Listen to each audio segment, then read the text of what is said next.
Tonight we are so excited to introduce our first guest. He's been on our show before, and he's here again to lend his expertise. Please welcome celebrity vocal coach James Lugo.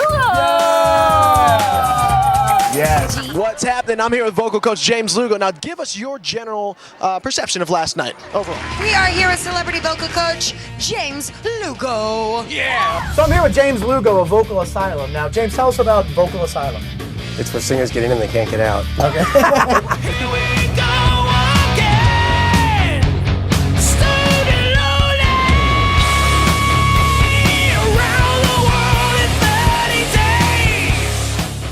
Hey guys, James Lugo here. Just want to welcome you to our new video series presented by Superior Vocal Health. And I'm telling you, I use the products, my clients use the products, and that's why I wanted to partner up with them, because I truly believe in them. And yeah, go to their website, superiorvocalhealth.com, and use promo code Lugo, and you get 10% discount. Here we go, baby. All right, guys. Vocal health, take two. I did a whole video outside. It was beautiful. And then I realized when we got it in here, it was like the audio was like, because of the wind. All right. I'm James. I'm your moderator for today's video.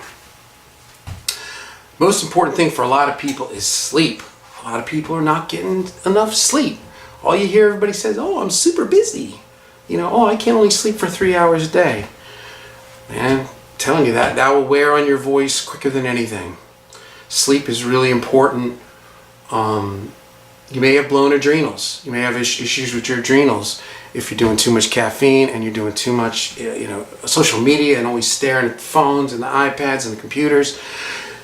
At night, if you're staring at a computer screen, it's sending a signal to your brain that it's still daylight out. So, and caffeine, those are two of the biggest things that disrupt sleep. Coffee late in the day, and there's too much with the computers and the phones and the iPads. If you think that you're having an issue with this, you can do a little research. Go on to YouTube, research, put in adrenal fatigue, Dr. Berg, B-E-R-G. And then another one would be adrenal fatigue, Dr. Jockers, J-O-C-K-E-R-S. I've spoke with Dr. Jockers a few times. Those guys really helped me to overcome it, because, I don't know, some of you may know, I've lost almost 100 pounds. Look at that. 19 months ago, I started the journey to lose all this weight because I had gotten very depressed. And in the interim of gaining all the weight and just eating all that food all the time and too much sugar and too much bread, it was damaging my voice. So a part of this whole, the heart of the reason why I ended up so these videos are brought to you by Superior Vocal Health. I didn't come to them with this. I've been one of their clients, because when I was at my lowest, which was about a year and a half ago, 2 years ago I'd gotten pneumonia. I spent 3 months in bed, couldn't get over it. I was 300 pounds. I was a mess. I had everything going wrong with me, and I started on a new path. Then I started to sing again, but my voice was shot. My head voice was shot from months and months of coughing, and after much deliberation of it's really hard to do this video because I just did it. And there's just no way to salvage the audio, so I gotta stay focused, okay? Whew, I can do this. One of the things in my travels to heal my voice was I contacted my buddy Jamie Vandera, who's also a voice coach, and I was just like, dude, I don't know what's going on. I'm going to these ENTs. Everybody's saying my vocal cords are fine, but my falsetto's shot. It's like, what's going on? So he turned me on to Superior Vocal Health, and I started using their products, and miraculously things started getting better. So that's a part of also like my vocal health. I love their gargle. Their spray is like literally right next to my piano, so I use the spray every day, the Vocal Rescue or whatever. And now they used to have another sinus thing that was a little too strong for me, and I never really did it that much, but the new one that they just released a couple months ago is incredible. And I have a lot of sinus stuff because I have allergies and I have a deviated septum. I've got all kinds of weird stuff going on. And that stuff has some serious mojo. And I couple that, and this is just for me, and it may help you guys too. I couple that with the neti bottle. So what I like to do is I like to take a long hot shower sometimes before I'm going to sing or in the morning, and just blow out all the junk, clear it out. Then I bring the neti bottle in with me, filled with, and this is the one where the lid shuts, and you spray it. It's not the pot. I don't like the pot. The pot's still not aggressive enough for me. I like the bottle. Pow. What I'll do is do the hot shower, do the neti bottle, blow out all the stuff. Then when I get out of the shower, I do the vocal spray, the sinus, the Superior Vocal Health sinus stuff. And man, I'm telling you, it is like Roto-Rooter for my sinuses and my nasal passage, and it lasts sometimes for like 2 days. And it also really helps me with my voice because I don't have to sing so hard, because it's like now I've got it. I've got more sound, I've got more volume, I've got more resonance, because the chambers are all opened up, which enables me to not over sing but still have mojo. So that's kind of one of my routines, which you guys may want to experiment with it and want to see if something works for you and how you like it. But those are good products. And for years I did the one that they sell at Whole Foods, and that one was cool too. But the Superior Vocal Health is got more mojo. I think it's also it's really super high grade. It's all organic, and the guys that run this are into it. I mean, these guys are very into it. I mean, David's an opera singer, so it's like a labor of love for them, and they're very serious about it. And that's kind of how we also connected, because we're all kind of nutcases about this stuff. So anything worth doing is worth doing well, right, folks? Okay.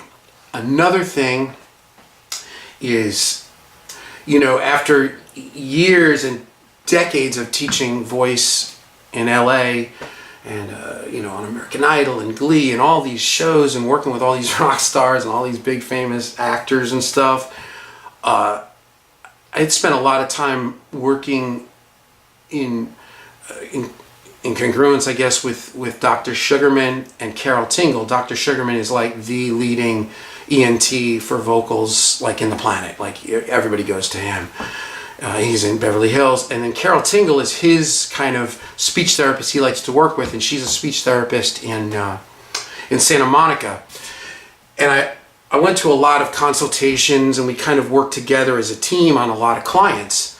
And I'm telling you, it's always the same thing. I mean, it's this acid, it's burning these people's throats, and it's also how they're speaking. So I want to talk about these two things. One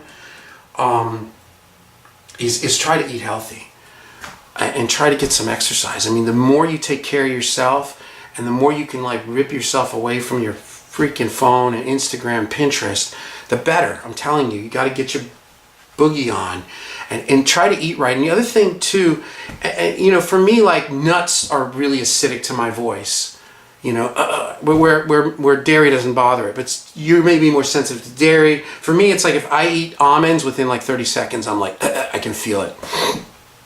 The other thing that's kind of universal, and it kind of can affect just about everybody, and it's a good thing to address and find your tolerance, is night eating. Man, eating at night is just not a good thing for me personally, and I always try to get my students to be careful with it, because at night, when if you're secreting acids and hormones to break down fats and carbohydrates from the pizza or the burger or whatever you had that night, or the soda or the beer or whatever, when you lay flat, those things will go up your esophagus and burn your vocal cords. So trying not to eat at night really is such an amazing thing for the health of your voice. It's like immeasurable. So try to eat right, and try to take care of yourself. And as far as like supplements, I'm not really a supplement guy, though I have started because of losing weight now, and I'm going so aggressive with it. So I do like a multi-mineral thing, and I do a multivitamin, and I do like a C and an E and a D, and a B, like a B complex. And I enjoy it, and it seems to be working. So, maybe some supplements can help. But the main thing is to eat good, try not to eat at night, and obviously keep your water intake up. And a lot of the stuff that I'm saying is very kind of garden variety. I'm not reinventing the wheel here, but I just figured I'd get it out there. A good resource that helped me a lot was that old book by Mark Baxter, the Rock and Roll Singer's Survival Manual or something like that, Rock and Roll Singer's Survival Guide. And it doesn't have anything to do with, you don't have to be rock and roll, you can be doing country or legit or metal or, you know, pop or R&B, it doesn't matter. There's a whole section on the health of voice, and I read that section a lot for many years because, you know, I struggled with taking good care of myself, so I was always trying to, I don't know, but that's a good little resource to look at. Yeah, so for me, and eating weight loss. So, and that's not to say anybody out, you know, who has to lose weight, but for me, when I started to lose weight, my voice came back. And I mean, it came back in droves. When I was a kid and I was taking lessons, every single vocal coach I went to, every one of them said the same thing. You have the biggest range of anybody I have ever worked with. They used to be like, my hand hurts by the end of the lesson. Because I'm one of those guys that I can do scales and arpeggios for like 10 straight hours. I just have a temperament for it. It doesn't bother me. But I lost the top of my range. You know, everything like, I used to be able to go to double high D sharp. I could sing like the live versions of Earth, Wind and Fire. I could sing the live version of Highway Star. I could do the high harmony in More Than a Feeling. And all of a sudden, in my late 20s, I lost it. It was like I couldn't go, like I'd go to A and it'd be like the end of my voice. It wasn't like the top was blown. It was like the top wasn't even there. And it was kind of a bummer because it was a thing I liked. I liked doing the super high screams, and for a while I did like a little Prince impersonation when I was a kid, and I could sing everything off of Purple Rain, you know, and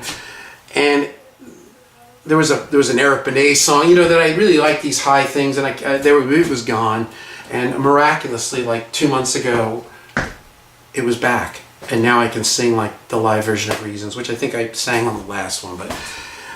And the thing that I realized was that when I lost that was when I started to eat worse and I started to party more and I started putting on weight. And so that part of my voice just kind of took a little break. So now it's back. Woo! And it feels good and it's clean and it's like a bell, which is another thing. Which this video is a little different than the other video, but now I'm starting to have fun with it. I started this video out kind of angry because I was like, oh man, I got so much going on. Now I got to do this whole thing again, but now I'm having fun with it. Now we're having fun. Positive, positive, positive. So head voice. Oh my God. That's been one of my biggest revelations and one of the biggest changes in my approach to working out singers and healing them or training them or whatever. I used to think working head voice was for wimps. Like I had such a intense mentality about singing and I was a bit of an elitist and I was like, you know, like bring it, man.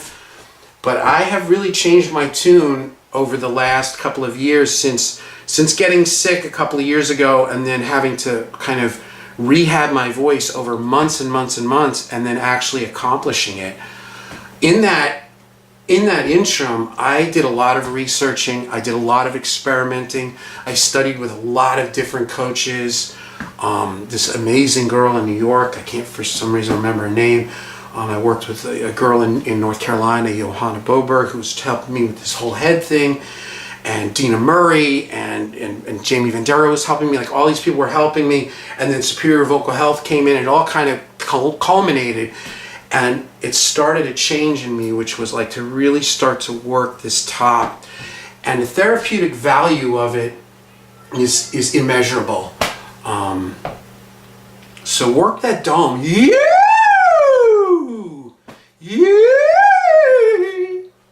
It's good, man. It's good for your health. It's good for your voice. It's kind of all over the place, but you know what I'm saying? It's free. Just kidding. Oh, talk above your larynx. Boy, I just had a lesson with a guy last night. This was all about. Talk above your larynx. Ooh. I remember when I was a kid, I took lessons with this crazy lady. She was like a kind of a moo-moo wearing, funky art teacher, groovy, older lady, taught choir type of person, had a bunch of cats, upright piano, the type. She'd open the door. How you doing, Jay? It's so good to see you. I just made these cookies. Her voice was always modulated. Yeah. And I was like, man, what is up with these people, man? Why are these voice teachers fruity? So one of the things she told me, she says, hey, you're going to always have some issues with your voice if you just talk in one pitch like that and you're just always sitting down there and you got that one thing and you're singing, you're talking kind of low. And she's like, you need to modulate your voice, because if you sit on that one pitch, you just kind of start to wear it out, and the next thing you know, you start having vocal problems. And I thought, all right, now you've lost your marbles. I'm not going to talk like you. I'm from New York, I'm not phenomenal. I don't talk like that. Why they sound like it, So down the line, my voice is tired, I'm hoarse, I'm singing in bands, I'm talking between sets, which is a whole other thing we'll get into.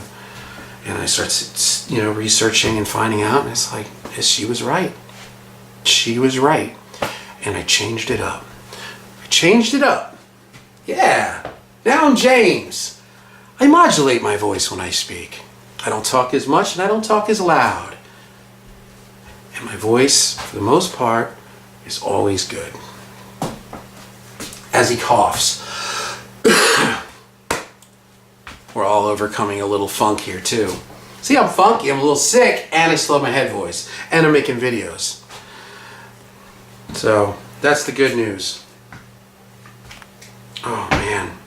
Yeah, so going back to this Dr. Sugarman, Carol Tingle thing, speech therapist, ENT to the stars, clickety click, and I'm integrated into this system as their vocal coach for certain clients. And I went and sat in on a fair amount of sessions and consultations with Carol Tingle, and that's what she used to say. You gotta speak above your larynx. Try not to speak in one pitch. Try not to oversing. Try not to overtalk. Try not to be too loud. Be direct, but don't shout if you can avoid it. And phrase, don't talk until don't be one of those people that's like, hey, I got to tell you about my band, man. My band, we're playing over here, and you know what? I got a new Les Paul, and it's got a mahogany top and this and that, and I got these special, and then blah, blah, blah. You can't talk until you run out of air. It wears your voice down. And I'm not getting into like the semantics of why a lot of this stuff is, because we don't have time in this video, but trust me. Trust me. All right, what else? What else we got here? Yeah, talking between sets. Oh, adios míos. I've noticed something. Patterns in singers. So you got all these singers. They come to you. Oh man, my voice tired after 3 songs or 8 songs or my voice is tired. I start losing my top end and I start getting groggy. It feels heavy and blah, blah, blah, and I'm really depressed and I don't know what to do and I feel like it's my calling to sing, but blah blah blah. And I'm like, all right, hold on, Mr. Happy Pants. I get it. You don't shut up. What do you think of that for a vocal tip video? You type A personality. Talk until you run out of air, never shutting up people, wonder why you're always hoarse. I mean, come on, man. Come on, man. You got to shut the trap. And you know what I tell them? I said, first of all, you're not that interesting. Second of all, say every other thing you want to say. And that may sound harsh, but I have saved a lot of voices by saying that. And a lot of people with big careers and big egos, they took it because they knew it was right. You go backstage before a show with Celine Dion, she's not over there her voice is that's the money. This is your money. This is your money. Don't waste it jaw whacking to some chick about your guitar. Take care of your voice. Phrase, breathe, modulate. Keep your voice above your larynx. Don't sit on your voice and talk like this. Keep it lifted up. Start to say every other thing. It's like there's a saying in speech therapy. It's called vocal clock. you just have so much, your voice can take in a day. Everybody's different.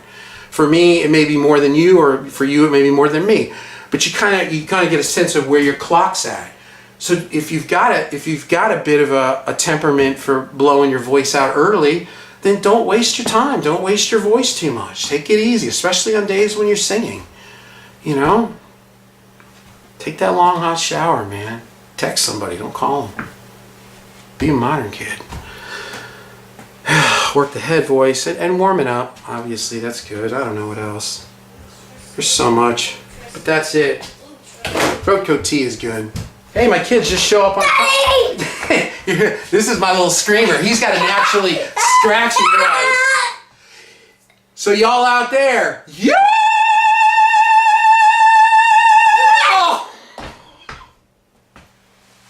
Oh man! Oh! You got me good, man. I thought it would break your glasses. I love you guys. Take care of yourselves out there. Did someone itch my armpit? Wow. We'll never see